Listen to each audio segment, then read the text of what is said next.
Jai Hind, Jai Bharat, and welcome to Dev Talks. This is Adi Achint. As promised, with Dr. Pooja Bhatt, who is an expert in the South China Sea, she's worked with the Planning and Research Division of the Ministry of External Affairs, written a book, and of course, the doctor signifies that she's also a PhD. So, firstly, let's just say hi to her. Namaskar, welcome to the show. And today, as promised, we will talk about Vietnam. Uh, Vietnam is, in my opinion, and I'll just take 30 seconds here because Vietnam and India relations is very important because of a map that we will show in the due course of the presentation here, where we'll try and make out what Bharat's lookout in that area would be. Which countries are we dealing with? What are our plans and this and that? And let's look at Vietnam a little more deeply, which a lot of people in India have not done. So let's see what this country is all about. How strategically important is it for us, for China, and Hmm. what does it stand? Because we also see the US starting to engage with Vietnam. They've built up their relationship to a comprehensive strategic partnership. So what's the game in this particular country, which is also a communist country, by the way, fighting another communist country? Let's try and find out by welcoming Dr. Pooja Bhatt. Namaskar and welcome to the show. Namaskar, and thank you for inviting me again, Adi. It's always a pleasure to come back to your channel and discuss something new every time. And yes, Vietnam is important, and I'm happy to discuss Vietnam because I've been following Vietnam and Philippines for good amount of time now, and I found them very interesting as our neighbors. And there are quite number of similarities, quite number of divergences, but overall I believe that we as India, who's trying to be a powerful voice of the global south, who is trying to be more engaged with the global south, these are the countries we should be engaging more closely with. And I think while the due course of our discussion we'll find out why. So looking forward to the conversation. Absolutely. I think before I start this, I think our next one needs to be Indonesia. Then we'll kind of cover the arc of the South China Sea as well. South. Mhm. So it'll be interesting to actually go through this region. We've got Indonesia, then we can go through the smaller countries and stuff like that and see what the strategic position is evolving there. The Paracels, Spratlys, there's just so much happening in that area. Correct. And we see the Indian Navy getting engaged in that area. We see um, the Indian arms supplies getting engaged in that area. The BrahMos deliveries are almost just about to go in. For Philippines, we are also, there was a report that came out. We're signing up with three more countries. I know Hmm. Vietnam. I don't know who else the rest two are because there's only one Uh, more that could buy, which is Indonesia. Okay, fine. Let's keep that Indonesia. aside. Who Actually, else? Saudi Arabia also asked for it. I don't know No, what happened. Southeast We Asia heard may about three countries. Vietnam, Philippines, Indonesia. One more. From Brahmos. From Hmm. Brahmos. Yeah, there's one more, Okay. which nobody's saying which one. Either it's Okay. Malaysia, which will surprise me quite a bit. I don't see any other country kind of looking at it, or probably Papua New Guinea or something like that. You never know what's the game in Possibly, that region. So possibly, possibly. there's no confirmation on this, so we let's not kind of break our heads there.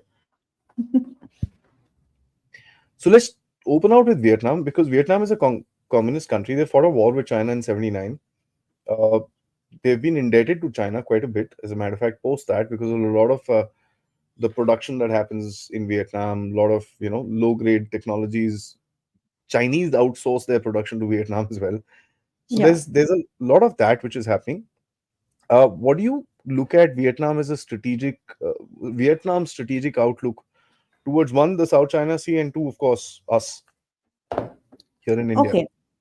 So start with Vietnam. It would be only fair to talk about Vietnam's strategic outlook only if you understand what Vietnam is as a country. कि Vietnam खुद को कैसे देखती है और अपना surroundings कैसे देखती है, अपनी सिक्योरिटी के बारे में कैसे देखती है, because this all adds up to Vietnam's own vision for the regional security. So I'll Hmm. start with that. Vietnam is neighbor with China for the longest time. हजार साल के साथ से ज़्यादा उनके साथ उसका इंटरेक्शन रहा है. बहुत छोटे बड़े वॉर्स हुए. Over the years, Vietnam has realized कि चाइना मेरा नेबर है और नेबर रहेगा. वेदर मैं मतलब मुझे मेरी कैपेबिलिटीज पता है कि मैं उसकी पावर कभी मैच नहीं कर सकता. सो इस क्लैरिफिकेशन के साथ, over the years, Vietnam has moved towards an times and area thought process where it has जहाँ पे उसने realize किया है कि अगर उसको चाइना को कन्फ्रंट करना है किसी भी एरिया में, चाहे मिलिट्री हो चाहे इकोनॉमिक हो, उसको अपने आप को पावरफुल करना पड़ेगा। तो डिस्पाइट शेयरिंग कि communism is common thread to both China and Vietnam, but अगर आप अभी इन रीसेंट टाइम्स में देखोगे तो जो कम्युनिज्म का शेप है वही चेंज हो चुका है। अब हम्म। वो चाइनीज कम्युनिज्म जैसा कम्युनिज्म नहीं रह गया, भले ही अभी भी उसके जो पार्टी हेड है, कंट्री हेड है, वो प्रेसिडेंट प्राइम मिनिस्टर की जगह they call it general secretary and everything, ये सब वो नॉमेनक्लेचर्स वैसे ही हैं जैसे चाइना फॉलो करता है। बट अगर देखा जाए इस टाइम के साथ वियतनाम बहुत डेमोक्रेटिक हो गया है। अगर उनकी प्रोसेसेस देखी जाए बहुत डेमोक्रेटिक हो चुकी है। तो इवन दो बहुत लिंकेजेस है चाइना के साथ, historical, cultural, political system wise, time के साथ वो ज्यादा डेमोक्रेटिक लुक में आ गया है। एंड इस चीज को जानना बहुत जरूरी है, बिकॉज वियतनाम को सब लोग भले ही बोल सकते हैं कि हाँ इन द एंड तो वो है तो चाइना जैसा है, तो चाइनीज मतलब थिंकिंग प्रोसेस वाला, ऐसा नहीं है। वो थॉट प्रोसेस काफी हद तक अब चेंज हो गई है। एंड यही एक बहुत बड़ा रीजन है दैट ये वियतनाम चाइना के चंगुल से बाहर आना चाहता है। ये उसको पता है कि मेरा सबसे बड़ा trading partner in the end China है। तो चाइना के लिए मेरे इकोनॉमिक वेलफेयर को मतलब इम्पेडिमेंट करना बहुत आसान है। इवेंचुअली क्या हो रहा है, Vietnam is looking for new partners.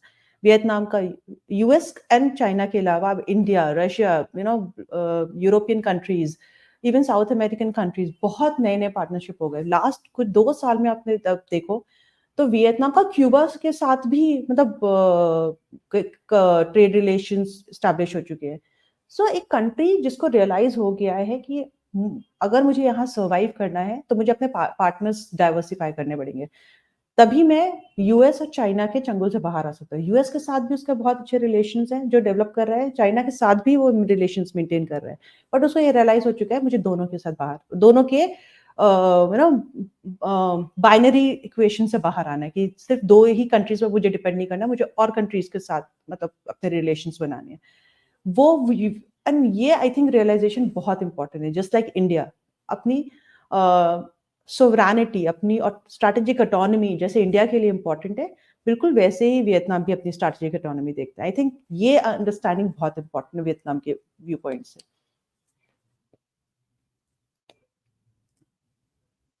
क्योंकि आपने जो एक दो चीज बोली है कि there is a change of thought process, realisation type है उनके अंदर कि भाई दुनिया थोड़ी चेंज हो रही है, we need to go with the flow and stuff like that.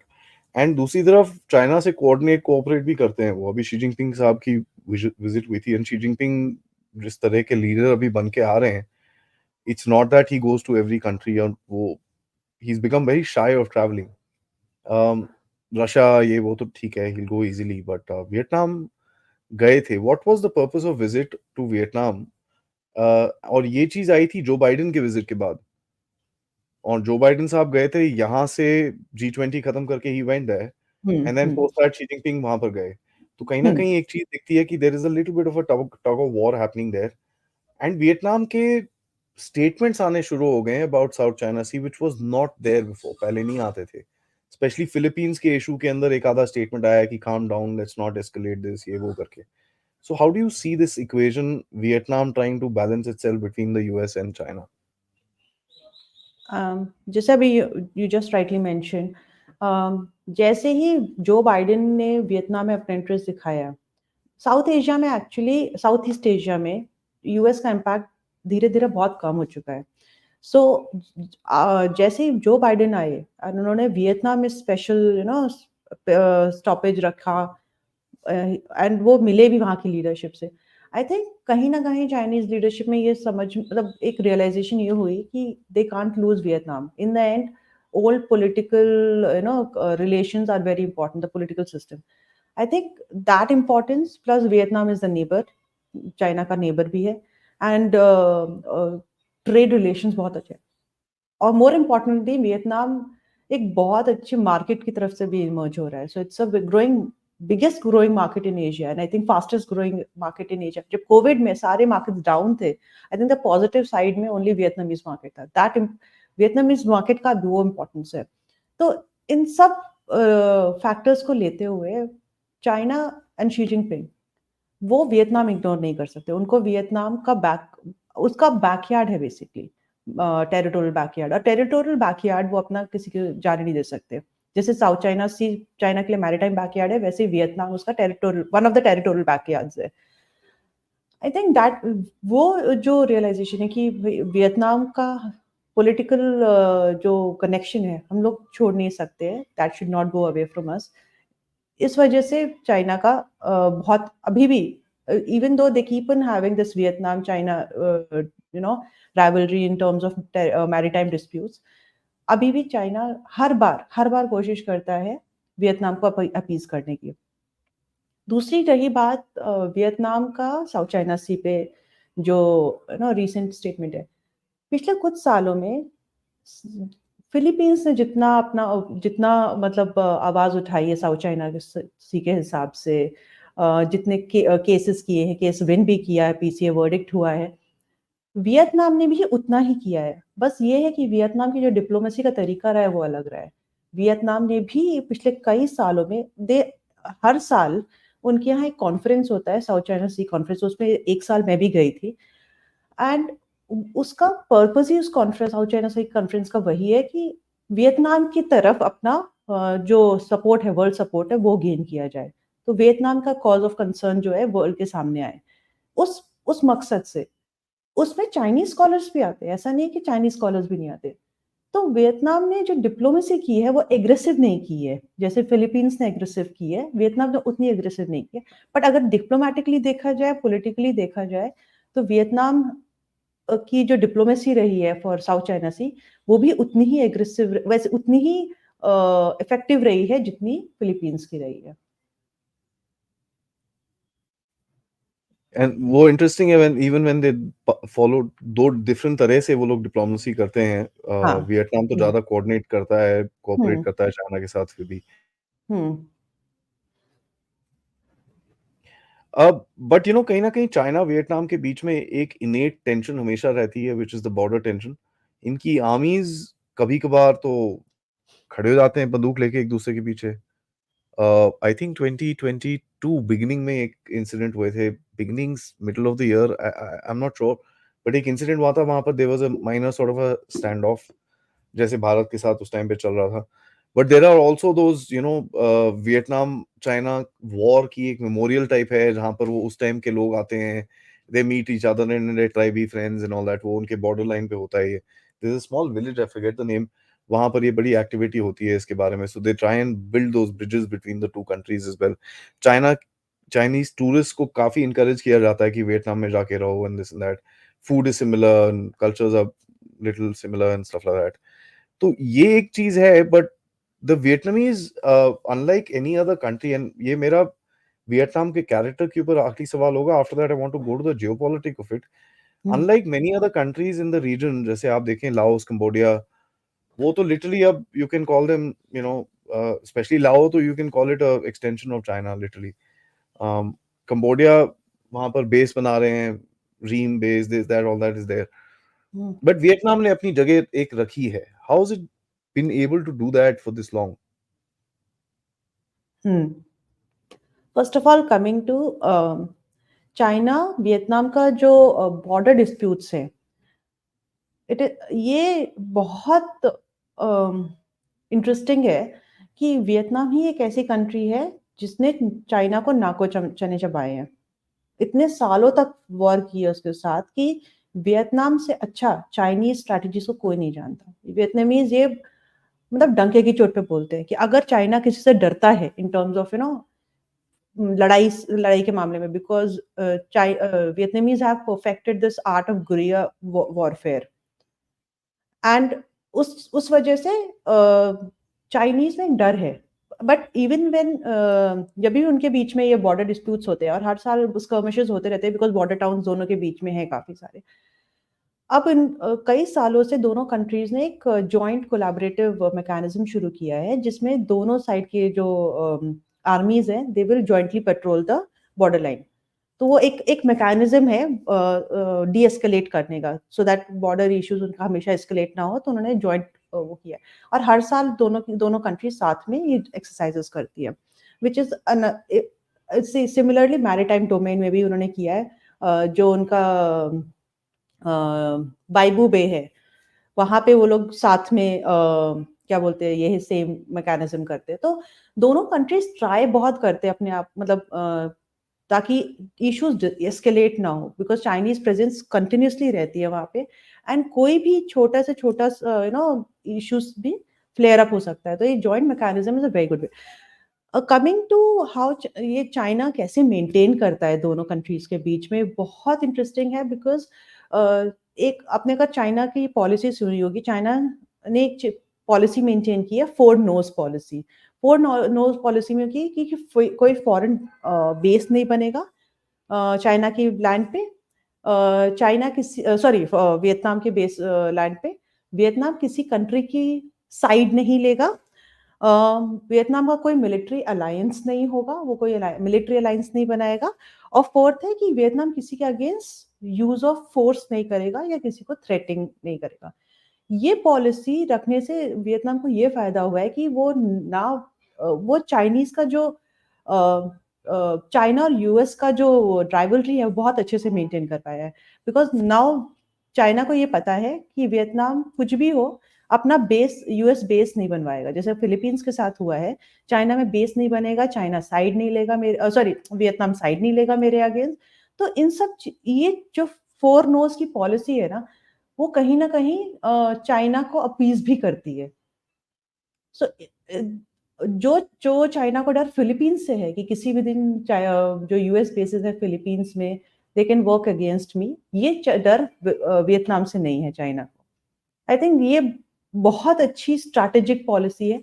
But ये ऑल्सो इसको दूसरे तरीका देखने का ये है कि वियतनाम अपने आप को इतना पावरफुल या इतना स्ट्रैटेजिकली ऑटोनोमस मानती है कि वो बोल देती है कि भाई मैं तुम्हारे साथ भी फ्रेंड्स हूँ, मैं तुम्हारे साथ भी फ्रेंड्स हूँ, बट मेरे यहाँ मेरे लैंड पे बेसिस किसी का नहीं बनेगा, don't expect me to be military alliance with any one of you.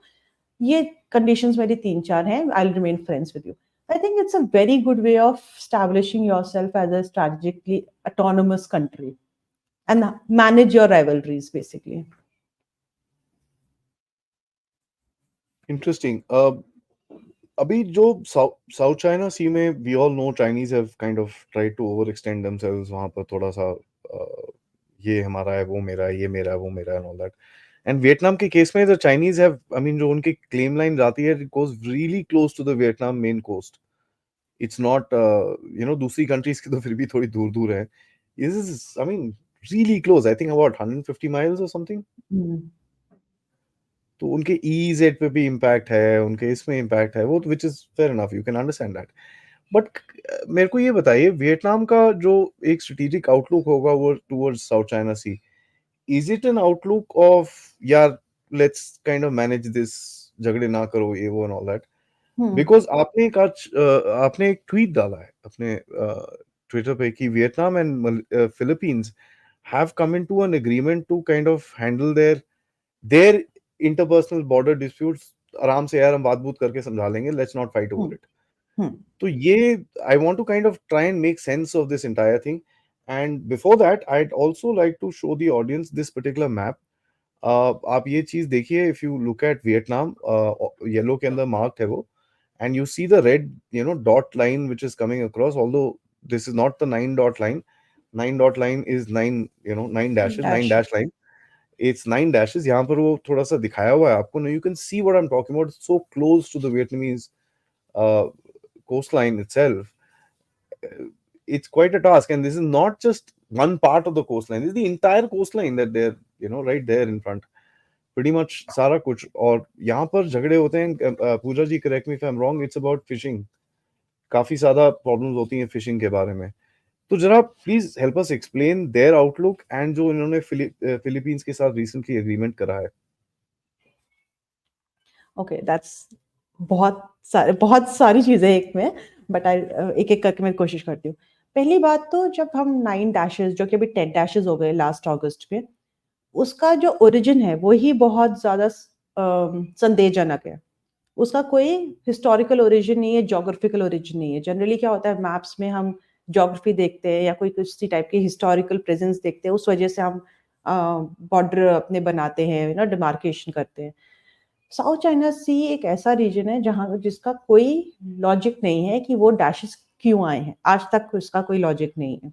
China कहता है कि मेरे पुराने मैप्स में ऐसा मैंने बहुत सेंचुरीज़ पुराने मैप्स में हमने ये एरिया हमारा हुआ करता था, उस बेसिस पे हिस्टोरिकल बेसिस पे हमने ये डैशेस बनाए हैं।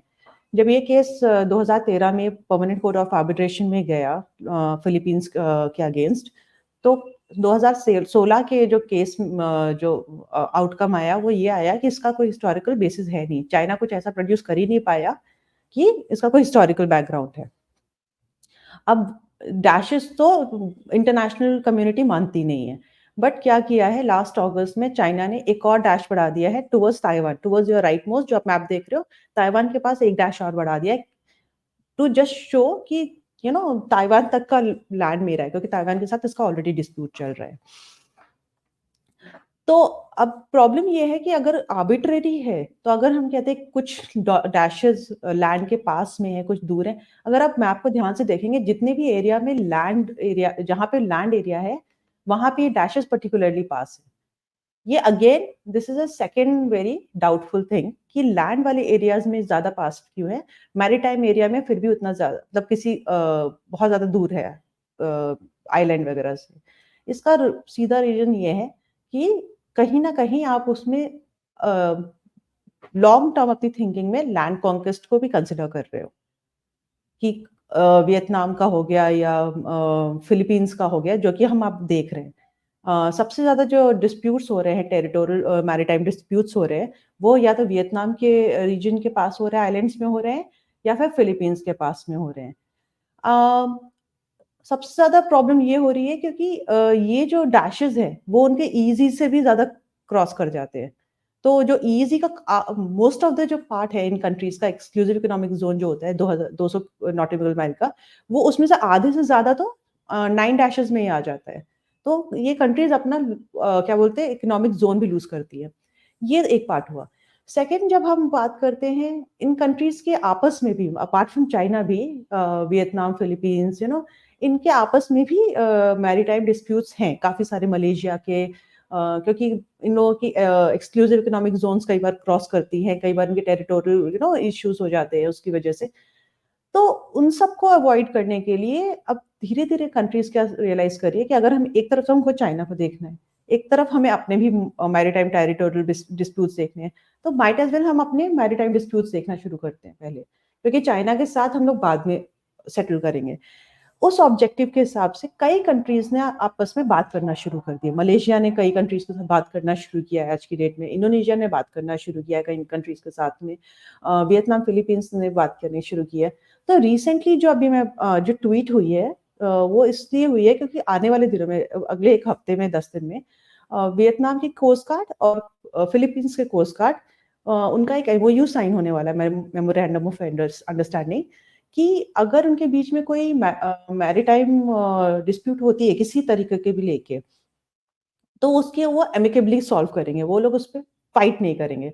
आई think which is a very positive step instead of whatever we are seeing in South China Sea कि मतलब एक चाइना ने अपना जहाज़ भेज दिया एंड फिलीपींस के वाटर्स में भेज दिया और फिलीपींस के खुद के मतलब कोस्ट गार्ड को और नेवी को ब्लॉक कर दिया।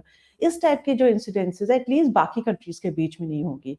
तो ये एक पॉजिटिव डेवलपमेंट है फॉर द रीजन कि भैया चाइना के अलावा बाकी these countries are ready to resolve their what maritime issues. तो ये सिग्निफिकेंस इस चीज का ज्यादा है। Show China like the unruly little baby, huh? Right? I mean, jokes apart, मैंने ये मैप भी ऑनलाइन रखा है just to kind of take the discussion to the next step. इस हम्म भारत का रोल, क्योंकि हमने फिलीपींस एंड भारत के बारे में बात करी थी। एंड आई थिंक आपके साथ बात करने के बाद एक इंटरेस्टिंग डेवलपमेंट आई थी कि भारत ने और फिलीपींस नेवी ने वहाँ पर एक्सरसाइज भी करी है by the way hmm during the hmm stand of. तो चाइनीज बड़े गुस्सा हुए थे कि भारत का कोई काम नहीं है इस जगह के अंदर एंड ऑल दैट, आप वापस जाइए इधर से and all that. So you could very well realise. Now मैं ऑडियंस से रिक्वेस्ट करूंगा, प्लीज ये रेड लाइन के ऊपर थोड़ी सी नजर डालेगा। इस टाइम पे 3 कंट्रीज हैं जिनके साथ भारत बहुत ही डीपली इंगेज कर रहा है, and this is militarily engage कर रहा है। One is Vietnam, second is Indonesia जो नीचे है, और तीसरा है फिलीपींस। सो बेसिकली जो साउथ चाइना सी का क्लेम है चाइना का, उसके आसपास की कंट्रीज हैं, आप उनके साथ इंगेज कर रहे हो। और secondly it also make sense because South China Sea को अगर आप देखेंगे, ये these 3 countries literally dominate the region. Also ये जो सुमात्रा का आइलैंड है, मैदान जहां पर लिखा हुआ है, उसके पास आचे, दैट्स द आचे रीजन। वहां पर there is a port called Sabang which you gonna be developing. उसका almost MOU is getting signed and everything like that. And अगर आप नॉर्थ में जाएंगे थाईलैंड, आपका जो एक ट्राइलैटरल हाईवे है which is coming from I mean it'll literally come from Guwahati, ये मणिपुर में मोरे से होते हुए southern Myanmar से होते हुए it goes into, touches into Thailand, sorry just lost a hmm word. So ये आप भी engage कर रहे हैं इस जगह के अंदर। So let's focus first on Vietnam. आपने इन योर ओपिनियन अभी तक पूजा जी आपको क्या लगता है कि वियतनाम के साथ हमारा एंगेजमेंट क्या है? What are the potentials and where are we leveraging it right now? To start with, कई लोगों को मैंने पिछले साल 2 साल 3 साल में मैंने पढ़ा है सुना है जो कि कहते हैं कि at least from Chinese point of view that India का साउथ चाइना सी में कोई काम नहीं है, कि इंडिया नेवी को जाना नहीं चाहिए साउथ चाइना सी में। बट हिस्टोरिकली देखा जाए, हिस्टोरिकली भी मतलब 50 साल 60 साल पहले भी देखा जाए, 1962 से 60 से इंडियन नेवी पोर्ट कॉल कर रही है। तो ऐसा नहीं है कि मतलब इंडिया ने अभी शुरू किए हैं या एंगेजमेंट साउथ चाइना सी हो गया है या इंडिया का मैरीटाइम विजन अभी आया है इस वजह से कंट्री कर रही है। ये 1960 से ऑन रिकॉर्ड है that India, Indonesia, Philippines, Vietnam, इन सब कंट्रीज में पोर्ट कॉल्स करती रही है। पुराने रिलेशंस हैं, हमारे डिप्लोमेटिक रिलेशंस हैं उनके साथ, हमारे पॉलिटिकल रिलेशंस हैं, उनको मेंटेन करने के लिए। अब मैरीटाइम विजन हमारा उतना आगे बढ़ गया है कि हमें अब समझ में आया है कि पूरा इंडो पैसिफिक में अगर हमें देखा जाए, पूरा इंडो पैसिफिक हमारी विजन है, और हमारा ट्रेड अगर हमारे कोरिया से, जापान से सबसे ज्यादा हो रहा है आफ्टर यूएस एंड चाइना, तो हमारा तो ट्रेड जाएगा ही उस साउथ चाइना सी वाटर्स में से। एंड अगर ट्रेड जाएगा तो हमें ट्रेड प्रोटेक्शन भी करना पड़ेगा, उसके लिए हमें हमारी मिलिट्री भी चाहिए। तो अगर मतलब ये एकदम लॉजिकल बनता है कि जहां आपका ट्रेड जाएगा, आपकी ट्रेड की प्रोटेक्शन भी है, आपकी मिलिट्री पीछे पीछे करेगी, आपकी नेवी पीछे पीछे करेगी। तो ये जो आर्ग्यूमेंट है कि इंडिया का कोई रोल नहीं है साउथ चाइना सी पे, या इंडियन नेवी के शिप साउथ चाइना सी क्या करते हैं, उनका काम है प्रोटेक्शन करना हमारे ट्रेड का। हमारे ट्रेड हमारी डेवलपमेंट के लिए बहुत इंपॉर्टेंट है, उसका प्रोटेक्शन करने के लिए हमारी नेवी होती है। Second part of the conversation was how, ये इनका भारत से हमारा पूरा रिलेशन जो देखा जाए, सब जानते हैं लुक ईस्ट पॉलिसी 1990s में शुरू की गई थी पीवी नरसिम्हा राव के अंडर। उनको पता था इंपॉर्टेंस हमारे नेबर्स की हमारे लिए क्या है। प्रॉब्लम ये हुई कि उस टाइम विजन तो सही थी बट हमारा डेवलपमेंट में उतना नहीं था, हमारा खुद का डेवलपमेंट नहीं था, हमारे रीजन का डेवलपमेंट नहीं था। Connectivity was the most important problem. Historical animosities की वजह से हमारे नॉट कनेक्टिविटी नहीं हो पाई। जो हमारा जोग्राफिकल है, जोग्राफी है पूरे रीजन की, वो इतनी डिफिकल्ट है कि कनेक्टिविटी करना आसान नहीं है। और उसके अलावा ब्यूरोक्रेटिक इश्यूज थे बहुत सारे, मतलब हर एक कंट्री का अपना अपना इशू था, इस वजह से वो कनेक्टिविटी हो नहीं पाई। अब इतने सालों के बाद जब इंडिया में एक ऐसी गवर्नमेंट है जिसको रियलाइज हुआ कि अगर इंडिया को प्रॉस्पर होना है तो पहली बात तो अकेले प्रॉस्पर हो नहीं पाएगा, उसको अपने नेबरहुड को साथ में लेके चलना पड़ेगा, बिकॉज नेबरहुड की प्रोस्पेरिटी एंड हमारी प्रोस्पेरिटी इंटरलिंक्ड है। इसके लिए हमें खुद ही डेवलप नहीं होना पड़ेगा, हमें हमारे नेबरहुड को भी साथ में डेवलप करना पड़ेगा। तो ये जो इंटायर ये एक्टिस्ट पॉलिसी, सागर पॉलिसी, ये जो सारी पॉलिसीज बनी है उसी विजन का एक पार्ट है कि अगर हमारा नेबरहुड हम डेवलप करते, कनेक्टेड, हमारी कनेक्टिविटी बढ़ाते, जैसे आपने आईएमटी ट्राइलेटरल हाईवे की बात की जो कि इंडिया, म्यांमार एंड थाईलैंड को कनेक्ट करता है, एंड लेटर ऑन जाके वियतनाम तक भी कनेक्ट हो सकता है अगर हमारी कनेक्टिविटी मतलब ठीक रहती है। ये एक बहुत इंपॉर्टेंट बिकॉज हमारी आसियान कंट्रीज के साथ कहने के लिए बहुत अच्छे रिलेशन है, बहुत अच्छे कल्चरल हिस्टोरिकल रिलेशन है, बट जब हमारी ट्रेड की बात आती है तो हमारा ट्रेड सबसे कम है। At least in terms of amount, if 5% of the हमारा रीजनल ट्रेड जो ग्लोबल ट्रेड के साथ है, उसमें से 5% भी हमारा आसियान के साथ नहीं है। तो अगर इतना कम ट्रेड है हमारे, और trade is very important to build up your political economic relations. उस ट्रेड को बढ़ाने के लिए इंडिया का कोशिश है कि हम लैंड से भी कनेक्ट करें एंड वाटर से भी कनेक्ट करें। दोनों कनेक्टिविटी बनाने की जरूरत है। दोनों के अपने फायदे हैं, अपने नुकसान हैं। कहीं लैंड का ज्यादा फायदा है, कहीं कनेक्टिविटी का फायदा है, कहीं मैरीटाइम कनेक्टिविटी का फायदा है। ये connectivity, trade, increasing involvement with each other, ये कुछ रीजंस हैं दैट इंडिया अपने आप को, भारत अपने आप को साउथ ईस्ट एशियन कंट्रीज के साथ ज्यादा एंगेज कर रही है। एंड मजे की बात ये है कि ये कंट्रीज भी रियलाइज करती है कि हमारा भी इंडिया के साथ ट्रेड उतना ही होना चाहिए, वो भी इंडिया को इक्वल अपना मार्केट मानती है।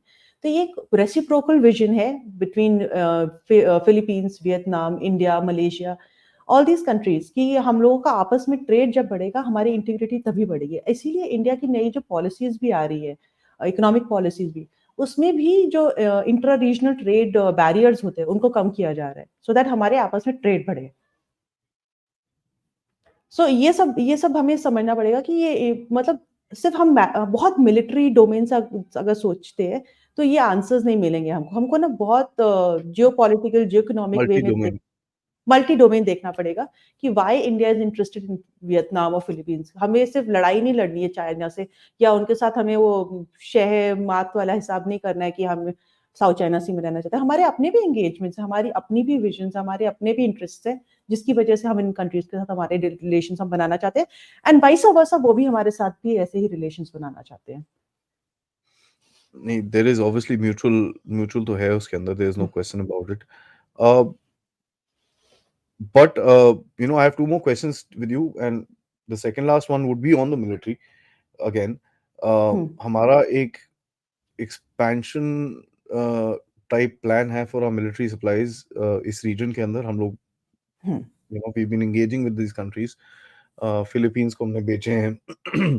Vietnam is a known interested party for the BrahMos, and I think वो deal almost sign होने वाली है।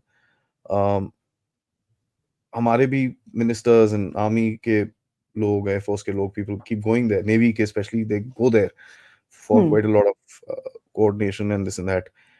तो फिलीपींस के साथ हमारे अच्छे रिलेशंस हैं militarily, we been exercising with them. Indonesia के साथ है। Do you hmm, think the similar kind of relations in terms of exercises and military coordination will kind of go up as far as Vietnam is concerned?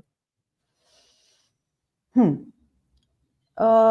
As you rightly said कि हमारे relations, जो military के relations हैं आपस में ज़्यादा बढ़ रहे हैं, उसका रीज़न सिंपल है, क्योंकि कंट्रीज इस रीजन की ज़्यादा इनसिक्योर हो रही हैं। उनको समझ में आ रहा है कि अगर उनको कोई थ्रेटन कर रहा है उनकी खुद की टेरिटोरियल इंटीग्रिटी को, सोवरेनिटी को, उनको अपने आप को खुद प्रोटेक्ट करना है। एंड अगर प्रोटेक्ट करना है उसके लिए उनको वेपन्स चाहिए। वेपन्स जो है या यूरोपियन कंट्रीज बनाती है या अमेरिकन कंपनीज बनाती है, दोनों की कॉस्ट बहुत ज़्यादा है। इंडिया के is very good alternative. India की जो अपनी प्रोडक्शन रेट है या जो भी वैल्यू चेन इम्प्रूवमेंट है, बाकी वेस्टर्न वर्ल्ड से बहुत लागत में मिलेगी उनको। तो one of the reason that India अपने आप को जो आर्म्स एक्सपोर्टर के तरीके से जो प्रोड्यूस प्रेजेंट करती है, वो उनके लिए भी फायदेमंद है, क्योंकि उनको वही वेपन्स कम दाम में मिलते हैं। तो इसीलिए वियतनाम ने दिखाया इंटरेस्ट ब्रह्मोस मिसाइल में। इससे पहले आकाश मिसाइल में भी इंटरेस्ट दिखाया था, कई साल पहले 2016-17 के टाइम पे आकाश मिसाइल चाहिए थी उनको। फिलीपींस ने सिमिलरली इंटरेस्ट दिखाया ब्रह्मोस मिसाइल में। इंडोनेशिया ने ब्रह्मोस मिसाइल के लिए इंटरेस्ट दिखाया है। इसके अलावा दोनों कंट्रीज के बीच में, इंडिया इंडिया एंड वियतनाम के बीच में कॉम्प्रिहेंसिव स्ट्रैटेजिक पार्टनरशिप हो चुकी है। वियतनाम के सॉरी फिलीपींस के साथ भी we have very good defence partnership going on, comprehensive partnership going on. Indonesia के साथ हम लोगों की मिलिट्री हम लोग ऑलरेडी इंडो कॉर्पेट करते हैं, इंडिया इंडो कॉर्पेट जो इंडोनेशिया के साथ हर साल करते हैं, उसमें दोनों कंट्रीज की मिलिट्री साथ में एक्सरसाइज करती है, मैरीटाइम एक्सरसाइज करती है। तो मैरीटाइम और defence, they they actually became a pillar. अब वो दोनों की relation in India and south east Asian countries के बीच में पिलर बन गया है कि डिफेंस एक्सरसाइजेस, डिफेंस ट्रेड एक पार्ट हो गया है डिप्लोमेसी का अब उनके लिए भी। इससे फायदा ये हो रहा है कि ना ही हमारा आपस में जो ट्रस्ट लेवल्स है, ट्रस्ट फैक्टर है एक दूसरे की मिलिट्री की, अभी हमें उनको पता चल गया कि अगर इंडियन मिलिट्री के साथ हम ट्रेन कर रहे हैं तो इंडियन मिलिट्री डेफिनेटली हमें अटैक तो करेगी नहीं, हमें ट्रेन कर रही है। तो वो जो ट्रस्ट फैक्टर है वो बहुत ज्यादा इंपॉर्टेंट है पॉलिटिकल ट्रस्ट के लिए भी। तो ये जो सारी चीजें हो रही हैं, इससे डिफेंस ट्रेड भी बढ़ेगा और इससे पॉलिटिकल रिलेशंस भी इम्प्रूव होंगे। सेकंड पार्ट आपका क्वेश्चन का था कि इंडिया भारत नहीं भारत वाज सॉरी वियतनाम का क्या आउटलुक रहेगा? हाँ, वियतनाम का इसमें क्या आउटलुक है? सी वियतनाम के लिए ओवर द इयर्स उनको ये समझ में आ गया है कि उनकी प्रोटेक्शन को खुद करनी है, उनको अपने डिफेंस पार्टनर्स डाइवर्सिफाई करने हैं। उस आउटलुक के हिसाब से जैसे हम देख रहे हैं, वियतनाम का डिफेंस ट्रेड इंडिया के साथ बढ़ने ही वाला है। अब उसमें एक छोटा सा ग्लिच ये है कि अ, उनकी पॉलिटिकल लीडरशिप चाइना के साथ कितना ये कन्फ्रंट करना चाहती है, बिकॉज मिलिट्री, वियतनामीज मिलिट्री का इंडियन मिलिट्री में बहुत ट्रस्ट है। अगर आप उनसे बात करें, जिस हिसाब से कन्वर्सेशंस मैंने सुनी है, देखी है, वियतनामीज मिलिट्री इंडियन मिलिट्री में बहुत ट्रस्ट करती है इन terms of in when it comes at least China. अब but military conversation and political conversations are two different level things. Vietnam की पॉलिटिकल लीडरशिप चाइनीज की लीडरशिप को कितना अपीज करना चाहेगी, उस पे इंडिया वियतनाम का रिलेशंस बहुत डिपेंड करते हैं। अगर हमें ये लगता है कि वियतनामीज पॉलिटिकल लीडरशिप ये देखती है, जैसे करंट लीडरशिप है जो कि थोड़ा पिछली लीडरशिप से ज्यादा अपीजिंग है hmm. Towards Chinese leadership, I know. तो हमने देखा है कि थोड़ा सा लो डाउन हुआ है इंडिया वियतनाम डिफेंस रिलेशंस में। अगर अगर यही इसी टाइप का पॉलिटिकल सिस्टम चलता रहा वियतनाम में तो शायद उतना हाई ना हो। बट अगर कल को जाके कोई ऐसा लीडर हम देखें इन टर्म्स ऑफ उनका जो जनरल सेक्रेटरी हैं या उनके प्राइम मिनिस्टर हैं, जो कि अपनी पर्सनल सिक्योरिटी, जैसे लास्ट वियतनामीज जो अभी करंट प्राइम मिनिस्टर थे, उन्होंने अभी लास्ट ईयर स्टेटमेंट दिया था कि चाहे कोई भी कंट्री हो, Vietnam will fight for its own security. मतलब बिना नाम लिए उन्होंने चाइना का नाम ले लिया था कि वियतनाम चाइना को भी फाइट करेगी अगर टाइम आया तो। उसके लिए वो किसी भी कंट्री से वेपन्स खरीदेगी, किसी भी कंट्री से मतलब अपने ट्रेनिंग अलायंसेस बनाए, मतलब विदाउट सेइंग अलायंसेस, पार्टनरशिप्स बनाएगी। आई थिंक ये टाइप के जो स्टेटमेंट्स है ना बहुत इंपॉर्टेंट है, हम लोग नजरअंदाज कर देते हैं। बट एक एक स्टेटमेंट अगर देखें तो समझ में आता है कि पॉलिटिकल लीडरशिप का क्या थॉट प्रोसेस है, मिलिट्री लीडरशिप का क्या थॉट प्रोसेस है, और इन दोनों का मिला के मतलब इंडिया वियतनाम का रिलेशन या इंडिया का किसी कंट्री के साथ जो रिलेशन है उसमें क्या इम्प्रूव, मतलब उसमें क्या इम्प्रूवमेंट या मतलब ये इफेक्ट आता है। लास्टली आप यू नो ये सारी चीजें जो साउथ चाइना सी और इधर उधर हो रही हैं, it's because of only one reason, and that reason is कि भाई यूएसए जो एक यूएसए की वीकनेस सी आई है, और दूसरी तरह से यूएसए जैसे मिडल ईस्ट से पीछे हटा है। Hmm. Although lot of people will not agree that वो साउथ चाइना सी भी से भी थोड़ा सा पीछे हट गया है, बट जिस तरह से यूएसए ने फिलीपींस के साथ रिएक्ट करा है, I mean they coaxing it to fight, तू जा लड़, मैं यहाँ खड़ा हूँ, मैं देखता हूँ। It just shows the reluctance, and वो रिलक्टेंस डबल डाउन हो रही है वेस्ट एशिया के इशू की तरफ से भी। तो आपको क्या लगता है, how is Vietnam looking at the banking of US, in spite कि भाई जो बाइडेन आए वहां पर, उनसे वहां पर जो भी डील शील्स हुई, एंड काफी इमोशनल टाइम रहा वहां पर, because the Americans have a very big history there. तो how do you see that aspect की अमेरिकन डिक्लाइन और उसका इम्पैक्ट वियतनाम एंड वियतनाम के इंटरेक्शंस विद इट्स नेबर्स, उसके नेबर्स के साथ क्या किस तरह के वो रिलेशंस रखेगा? सी एक चीज तो क्लियर हो गई है पिछले 4-5 सालों में, and specially after Ukraine war देखा जाए या ताइवान देखा जाए या मतलब मिडल ईस्ट देखा जाए, करंट इसराइल पैलेस्टीन इशू देखा जाए, कि हर कंट्री को ये रियलाइज होते जा रहा है कि अपनी वॉर वो खुद लड़ेंगे, उसकी वॉर कोई लड़ने नहीं आएगा। फिलीपींस भी समझ गया है कि ठीक है, अमेरिकन बेसेस हैं मेरे लैंड में, बट कौन कब मेरी अगर फाइट होगी तो एक अमेरिकन लिमिट होगी, शायद उसके अलावा उसके बियॉन्ड वो हम हमारे लिए हमारी फाइट नहीं करेंगे। इंटेलिजेंस शेयरिंग करेंगे, हमें वेपन सप्लाई कर देंगे, हमको ट्रेनिंग प्रोवाइड कर देंगे, बट हमारी फाइट हमें खुद करनी है। Hmm. In case of Vietnam, Vietnam ने तो अमेरिकन के साथ लड़ाई की हुई है, मतलब उनका तो वॉर हो रखा है 90s 70s। सो उस ऐसे सिचुएशन में वियतनाम का वैसे ही थोड़ा सा यूएस की तरफ है ना, मिलिट्रली देखा जाए तो आई थिंक फेथ उतना ज्यादा ऑलरेडी नहीं है। And that has been reflected कि उनके जो फोर नोज पॉलिसीज है उसमें वैसे ही क्लियरली रिफ्लेक्ट होता है कि वो किसी भी कंट्री का बेस नहीं चाहते हैं। But in the same time Vietnam को ये भी रियलाइज हुआ है कि मिलिट्रली भी उसको स्ट्रांग बनना ही बनना है।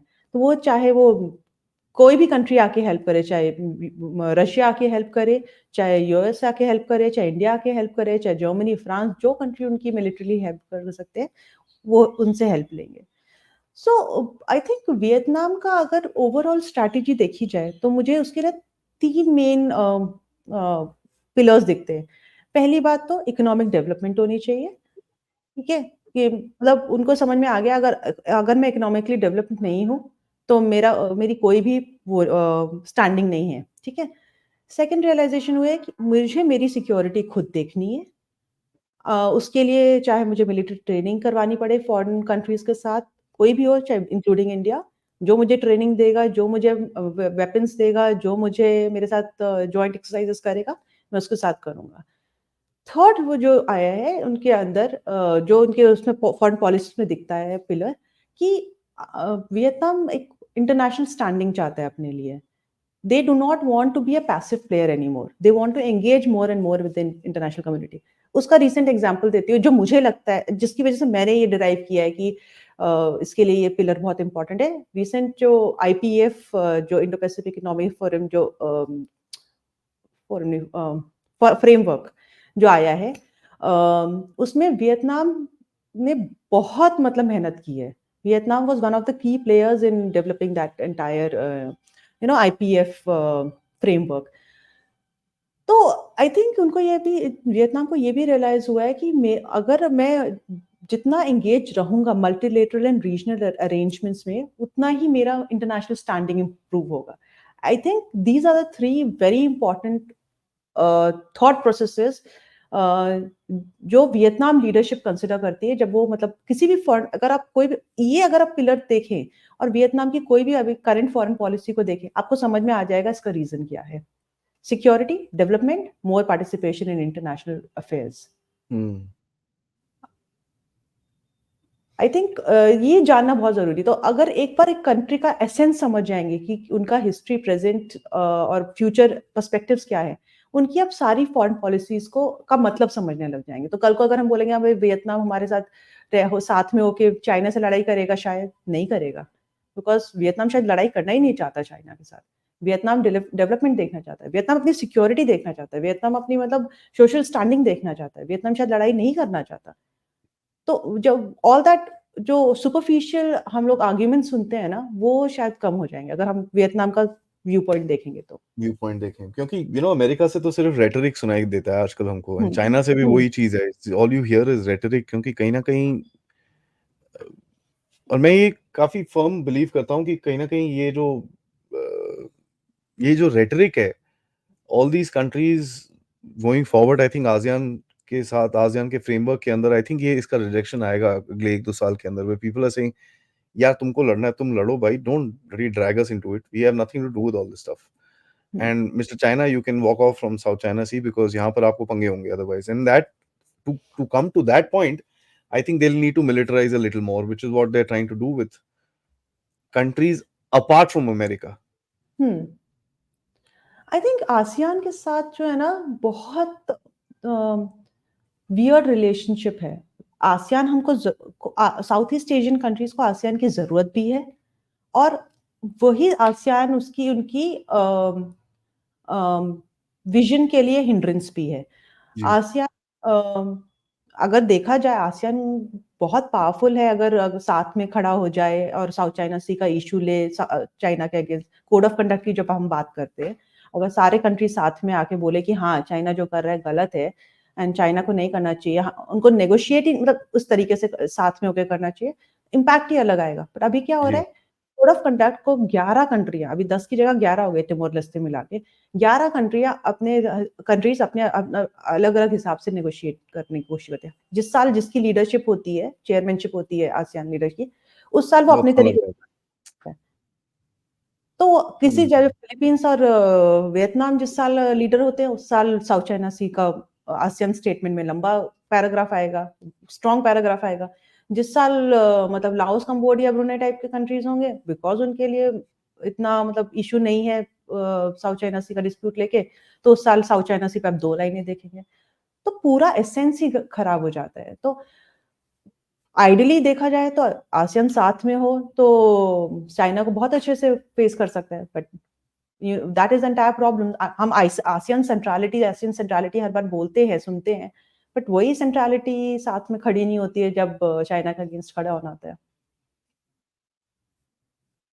यू नो आई थिंक आपका बहुत बहुत ही ज़्यादा इंटरेस्टिंग ये सवाल है, ये जवाब दिया आपने, बिकॉज कहीं ना कहीं आपको ये चीज़ दिखेगी कि these countries slow and study will realise, यार अगर हम अपने आप ये नहीं करेंगे तो पता नहीं कौन आके कहाँ से आके हमको लेके खत्म कर देगा, and will be in a problem, because I think they are also seeing what happened to Ukraine, and so on and so forth. Pooja ji, as usual, it is an honor and a privilege talking to you. Mara maza आया. It's a learning experience because Vietnam is a country मैंने भी personally इतना deep dive नहीं करा है. Of course, I know the history, I know the Vietnam War, ये सब पता है. But इनकी जो current international outlook है, उसके ऊपर इतना deep dive मैंने भी नहीं करा है. All and I think it's important that हम लोग इन चीज़ों में थोड़ा सा और ध्यान दें. And as mentioned in the beginning of the show, मैं आपके साथ actually why don't you show your book? आपने एक South China Sea पे book लिखी है, which is available on Amazon. Guys, you can please buy this. Nine Dash अभी Line तो is the नाम name. चेंज कर देना चाहिए था, 10 डैशेस हो गए, बट आपको हिस्ट्री एक जाननी वहाँ है पर तो वो पेंसिल से ऊपर लगा दो ना.